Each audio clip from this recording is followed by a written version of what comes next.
Assalamualaikum warahmatullahi wabarakatuh. Perkenalkan, nama saya Mardatila Ananda dari kelas 4N PGSD. Baiklah, pada mata kuliah hari ini yaitu akan mengenai pembahasan pada mata kuliah pramukaan, yaitu organisasi gerakan pramuka. Nah, pokok pembahasan yang akan kita bahas yaitu struktur gerakan pramuka, peranan, majelis, pembimbing dalam gerakan pramuka, yang ketiga fungsi kuartir-kuartir, 4 gugus depan. Baiklah, kita masuk pada pembahasan yang pertama yaitu tentang struktur organisasi gerakan pramuka. Di mana yang terlihat pada gambar di PowerPoint yang saya tampilkan ini merupakan struktur organisasi gerakan pramuka, yang mana ada Mucap, Musran, dan Mugus. Dan dapat dilihat bahwa ada cabang-cabang dan yang bertanggung jawab atas struktur organisasi. Nah, penjelasannya yaitu struktur organisasi pramuka adalah bagan atau skema yang menggambarkan tingkatan-tingkatan organisasi pramuka, mulai dari tingkatan yang paling bawah, gerakan pramuka sebagai organisasi kepanduan dari tingkat nasional, cabang, ranting, sampai gugus depan, sehingga organisasi berjalan dengan efektif.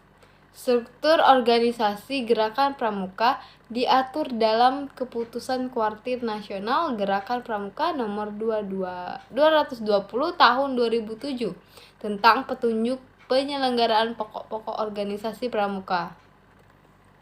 Baiklah, selanjutnya penjelasan struktur organisasi gerakan pramuka itu ada apa aja sih? Nah, di dalam organisasi kepramukaan ada yang biasa disebut dengan istilah majelis pembimbing, yaitu badan yang bertugas memberikan bimbingan dan bantuan moral, organisasi, material, dan finansial kepada kuartir, gugus depan, satuan karya pramuka. Lalu cabang, ranting, gugus depan, dan saka. Majelis pendidikan sendiri diketahui secara ex officio, yaitu di tingkat nasional Mabinas oleh Presiden Republik Indonesia, tingkat daerah Mabida oleh Gubernur, yang ketiga di tingkat cabang yaitu Mabicap oleh Bupati atau Wali Kota, di tingkat ranting Mabiran oleh Camat, sedangkan di tingkat gugus depan dipilih dari anggota Mabigus yang ada di tingkat saka, Mabisaka, dijabat oleh jabatan pada lembaga atau instansi departemen.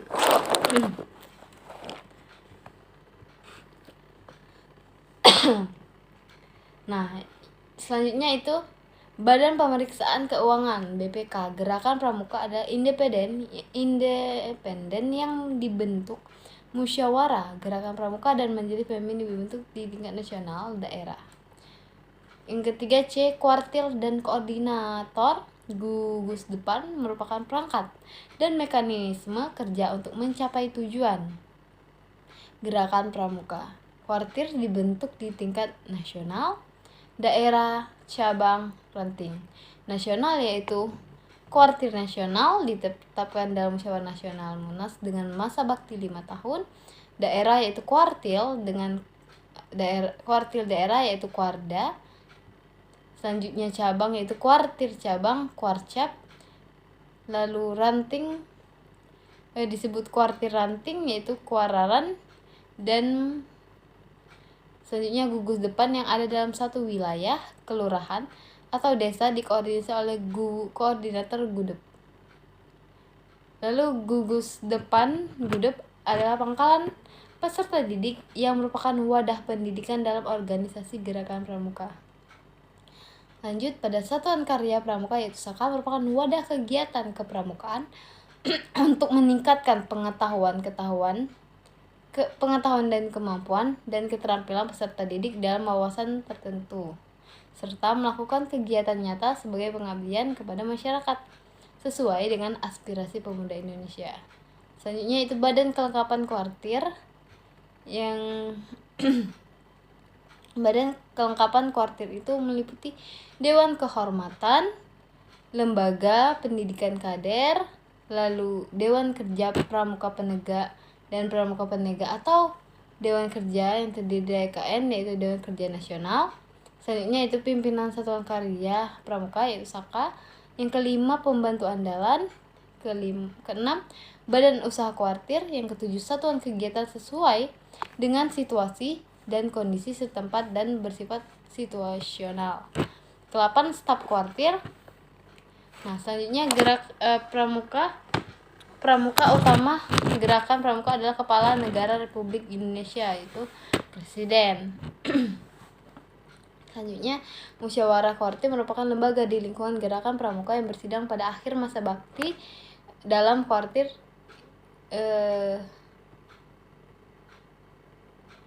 Nah, selanjutnya adalah peranan Majelis Pembimbing dalam Pramuka.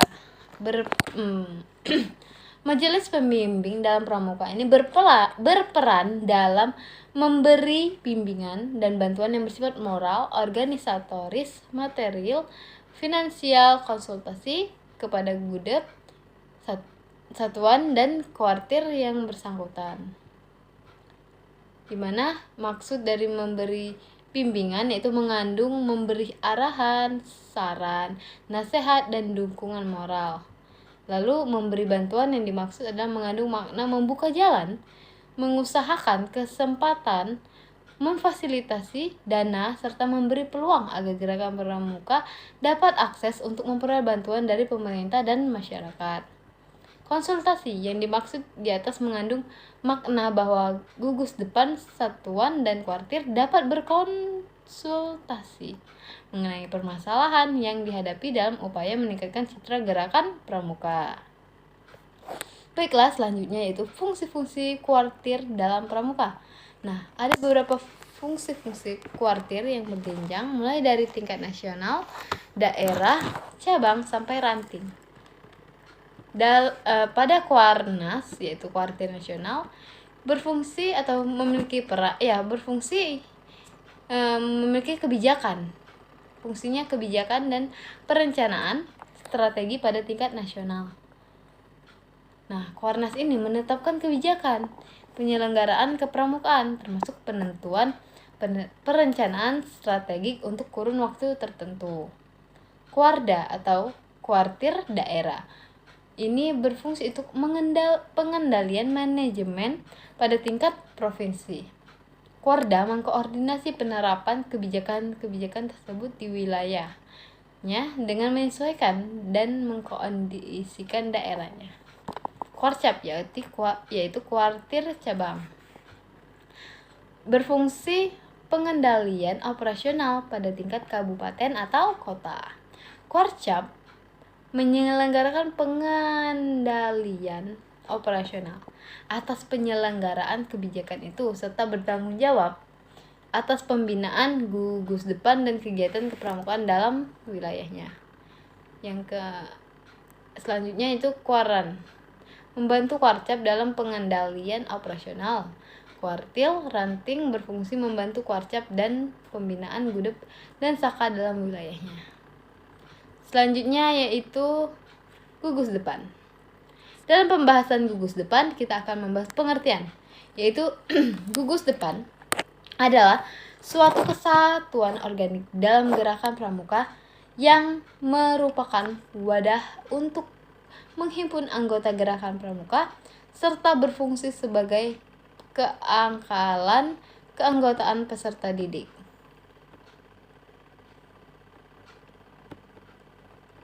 Selanjutnya itu tujuan gugus depan atau tujuan gudep adalah untuk melaksanakan pendidikan kepramukaan yang pada hakikatnya bertujuan yaitu membentuk sikap dan perilaku ke arah yang positif.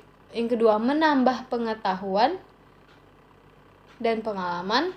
Yang ketiga, menguasai keterampilan pramuka dan kecakapan sehingga para anggota gerakan pramuka menjadi manusia yang berkepribadian, berkebudayaan Indonesia berwatak, berbudi luhur, percaya kepada kemampuan diri sendiri, sanggup dan mampu membangun dirinya, serta bersama bertanggung jawab atas membangun masyarakat, bangsa, dan negara.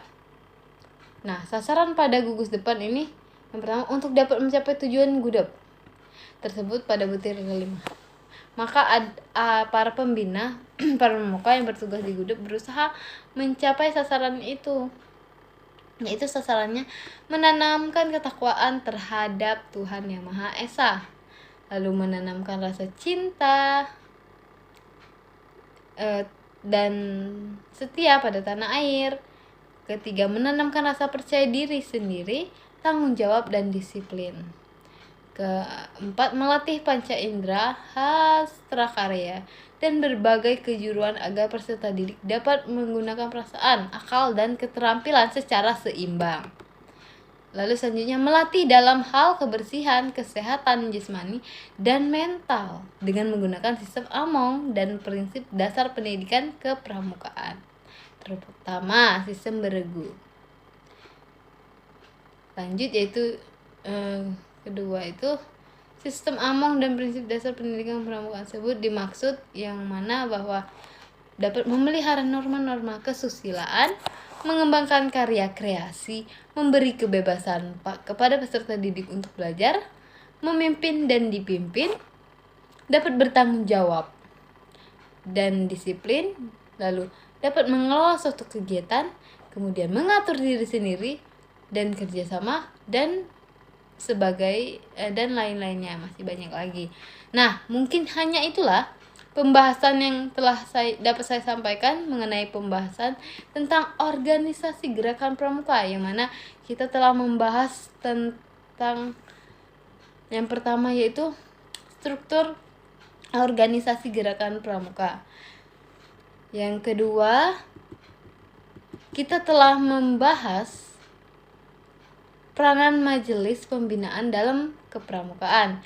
Lalu yang ketiga, kita telah membahas tentang fungsi kuartir-kuartir. Yang keempat, kita telah membahas tentang gugus depan. Nah, terima kasih. Mungkin hanya ini saja yang dapat saya sampaikan. Lebih dan kurang saya mohon maaf. Kepada Allah saya mohon ampun. Wassalamualaikum warahmatullahi wabarakatuh.